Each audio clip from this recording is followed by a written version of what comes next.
ఒక చెట్టు పైన గ్రద్ద గుడ్లు పెట్టింది.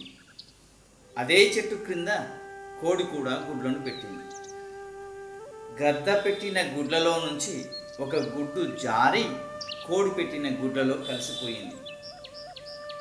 కోడి తన సహజ గుణం చేత తన గుడ్లతో పాటు గద్ద గుడ్డును కూడా పొదుగుతుంది. కొన్ని రోజుల తర్వాత ఆ గ్రద్ద తను గద్ద అన్న విషయం కూడా మర్చిపోయి ఆ కోడి పిల్లలతో కలిసి హాయిగా ఆనందంగా జీవిస్తూ ఉంది. కానీ ఆ గ్రద్ద ఎల్లప్పుడూ ఆకాశం వైపు చూస్తూ ఉండేది.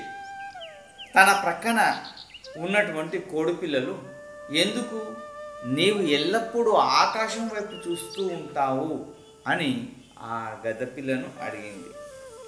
దానికి ఆ గద్ద, నాకు ఆకాశంలో ఎగరాలని ఉంది అని తెలియజేస్తుంది. దానికి ఆ కోడి పిల్లలు నవ్వివేసి, నీవు కేవలం కోడివి మాత్రమే, నేలపై నుంచి 3-4 అడుగుల దూరం మాత్రమే ఎగరగలవు, అంతకు మించి ఎగరలేవు, నీ శక్తి ఇంతే, నీకు అంతకు మించిన శక్తి లేదు అని హేళన చేస్తూ గేలి చేస్తూ దానికి సలహాను ఇస్తావి.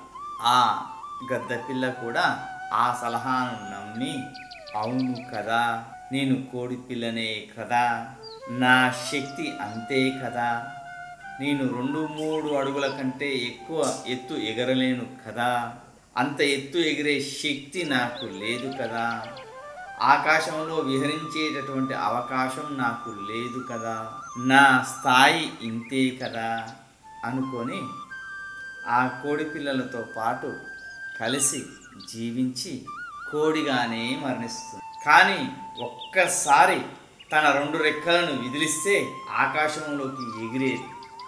కానీ ఆ గద్ద ఒక్కసారి తన 2 రెక్కలను విదిలిస్తే ఆకాశంలోకి ఎగిరేది. తన స్థాయి కోడి కాదు, తను ఒక గ్రద్ద అన్నటువంటి విషయాన్ని తెలుసుకునేది. కానీ పక్కన వారి సలహాలను విని వారి మాటలను నమ్మి తాను ఎంత ఎత్తుకు ఎగరగలను అన్న విషయాన్ని కూడా మర్చిపోయి, తన బలాన్ని తాను మర్చిపోయి తన జీవితాన్ని ముగించుకుంటుంది. అలాగే మనం కూడా సమాజం మనల్ని ఎల్లవేళలా అవహేళన చేస్తూనే ఉంటుంది. వాటిని గురించి పట్టించుకోకుండా మన ప్రయత్నాన్ని మనం సాగించాలి. అప్పుడే మన జీవితం విజయం వైపు సాగుతూ.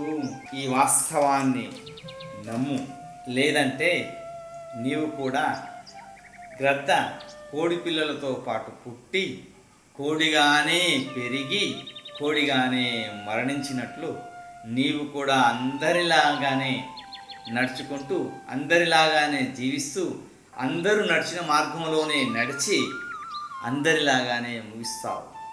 అందరికంటే భిన్నంగా బ్రతుకు. అందరూ నడిచిన మార్గంలో కాకుండా భిన్నమైన మార్గంలో నడవడం నేర్చుకో. చూడడానికి తప్ప త్రాగడానికి పనికి రానటువంటి సముద్రపు నీరే ఎగిసెగిసి పడుతూ ఉంటే నిన్ను చూసి అవమానపరచారని, నిన్ను చూసి గేలి చేశారని ఎందుకు నిన్ను నువ్వు బలహీనపరుచుకుంటావు? లే, రెక్కలను విదుల్చు, ఆకాశంలోకి ఎగురు, ఎవరు అందుకోలేనంత ఎత్తుకు ఎగురు, గ్రద్దల గగన విహారం చేయి. నీ ప్రయత్నాన్ని ఎల్లప్పుడూ ఆపకు. విజయం నిన్ను వరించి తీరుతుంది. సర్వే జనా సుఖినో భవంతు.